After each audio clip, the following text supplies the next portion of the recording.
છોટાઉદેપુર આપ જિલ્લા પ્રમુખ રાધિકા રાઠવા સામે ગુનો દાખલ। ઇન્સ્ટાગ્રામ પર અપલોડ કરાયેલા વિડીયોને લઈ કાર્યવાહી છે તે તેજ કરવામાં આવી। પોલીસની છબી ખરડવાનો પ્રયાસ કર્યા હોવાના પણ આક્ષેપ લાગ્યા। આ પ્રશાસન આ વર્દી પહેરીને હું દલાલી કરવા માંગે છે। અગર એટલી દલાલી અને રાજકારણ રમવાનો શોખ હોય તો તમે વર્દી ઉતારીને જાતે ચૂંટણી લડો।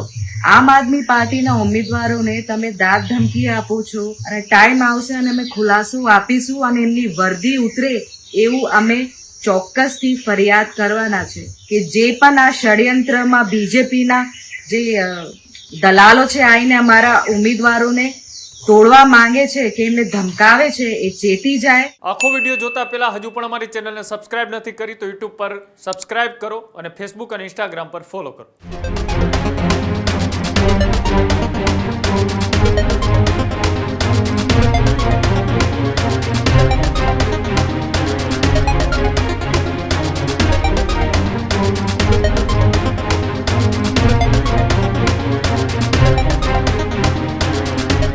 દક્ષિણ ગુજરાતના આમ આદમી પાર્ટીના વધુ એક નેતાની મુશ્કેલીમાં વધારો થયો છે। જી હા, છોટાઉદેપુર આપ જિલ્લા પ્રમુખ રાધિકા રાઠવા સામે ગુનો દાખલ। બોડેલી પોલીસ સ્ટેશનમાં ગુનો દાખલ કરવામાં આવ્યો। સોશિયલ મીડિયામાં ભ્રામક માહિતી ફેલાવવાનો તેમની પર આરોપ લાગ્યો। ઇન્સ્ટાગ્રામ પર અપલોડ કરાયેલા વિડીયોને લઈ કાર્યવાહી છે તે તેજ કરવામાં આવી। પોલીસની છબી ખરડવાનો પ્રયાસ કર્યા હોવાના પણ આક્ષેપ લાગ્યા। વિડીયોમાં પોલીસ પર પ્રલોભન અને ડરાવવાના આરોપ છે તે લગાવ્યા હતા। આપના ચૂંટાયેલા સભ્યોને દબાણ કરાતું હોવાનો પણ દાવો રાધિકા રાઠવાએ કર્યો હતો। પોલીસ દલાલી કરતી હોવાના શબ્દોનો પ્રયોગ પણ તેમણે કર્યો હતો અને સાથે જ ભારતીય ન્યાય સંહિતાના અલગ અલગ વિવિધ કલમો મુજબ તેમની સામે અત્યારે કાર્યવાહી શરૂ કરવામાં આવી છે। બોડેલી પોલીસ દ્વારા સમગ્ર મામલે વધુ તપાસ છે તે પણ હાથ ધરવામાં આવી છે। જે આખો ઘટનાક્રમ છે કે સોશિયલ મીડિયા ઉપર ચૂંટણી સમયે આમ આદમી પાર્ટીના સભ્યોને ડરાવવા ધમકાવવાના આરોપ એ પોલીસ ઉપર રાધિકા રાઠવાએ લગાવ્યા હતા અને તેમનો વિડીયો સોશિયલ મીડિયામાં પોતે અપલોડ કર્યો હતો અને આ વિડીયોના આધારે પોલીસે તેમની સામે કાર્યવાહી કરી છે। આ કાર્યવાહીને લઈ રાધિકા રાઠવાએ પણ પોતાની પ્રતિક્રિયા આપી છે।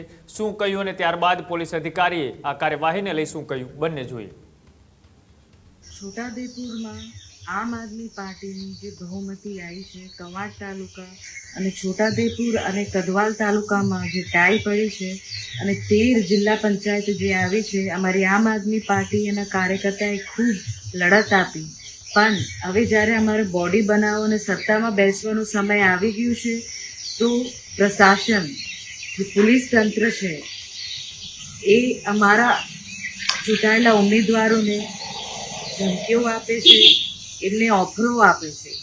તો હું આટલું જાણવા માંગુ છું કે આ જે પોલીસ પ્રશાસન છે એમના નામો પણ મને ખબર છે કોણ કોણ આવેલા અમારા ચૂંટાયેલા સભ્યો પાસે।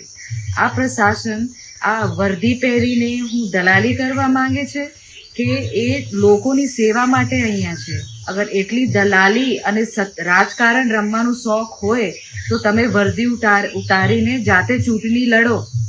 આમ આદમી પાર્ટીના ઉમેદવારોને તમે દાદ ધમકી આપો છો અને એમને ખોટા લોભ લાલચમાં ફસાવા માંગો છો અથવા ખોટા કેસો કરી દો એવા તમે ધમકીઓ આપો છો તો તમે આ કરવા શું માંગો છો અને કોણ કોણ પ્રશાસનમાંથી અને ચૂંટાયેલા પ્રતિનિધિઓ પાસે આ પોલીસ ખાતામાંથી ગયા છે એ અમને નામો ખબર છે અને ટાઈમ આવશે અને અમે ખુલાસો આપીશું અને એમની વર્દી ઉતરે એવું અમે ચોક્કસથી ફરિયાદ કરવાના છે। તો તમે ચેતી જાઓ, બીજેપીના તલવા ચાટવાનું તમે બંધ કરો। આમ આદમી પાર્ટીની સત્તા આવી છે, લોકો આ જન આદેશ છે અને તમે જન આદેશ વિરુદ્ધ કામ કરશો તો એના વિરુદ્ધ તમારા ઉપર પણ કાર્યવાહી થશે। તો હું એક નમ્ર વિનંતી કરું છું કે જે પણ આ ષડયંત્રમાં બીજેપીના જે દલાલો છે આવીને અમારા ઉમેદવારોને તોડવા માંગે છે કે એમને ધમકાવે છે એ ચેતી જાય ને તો એમનો વારો છે। ખૂબ ખૂબ ધન્યવાદ। આજરોજ પીએસઆઈ પગી સાહેબ તથા સર્વેલન્સ ટીમના માણસો સોશિયલ મીડિયા મોનિટરિંગ કરી રહ્યા હતા। તે દરમિયાન એક સોશિયલ મીડિયા આઈડી જેમાં રાધિકા રાઠવા.app નામના ઇન્સ્ટાગ્રામ આઈડી પર છોટાઉદેપુર પોલીસ વિરુદ્ધ પાયાવિહોણા આક્ષેપ કરતો વિડીયો વાયરલ થયેલો। જે અનુસંધાને ઉપરી અધિકારીશ્રીને ધ્યાન દોરી અને ફરિયાદ દાખલ કરવાની તજવીજ કરવામાં આવેલી અને આગળની કાર્યવાહી ચાલુ. હજુ સુધી તમે અમારી ચેનલને સબસ્ક્રાઇબ નથી કરી તો અત્યારે જ ન્યૂઝરૂમ ગુજરાતને સબસ્ક્રાઇબ કરો, ફેસબુક અને ઇન્સ્ટાગ્રામ પર ફોલો કરો.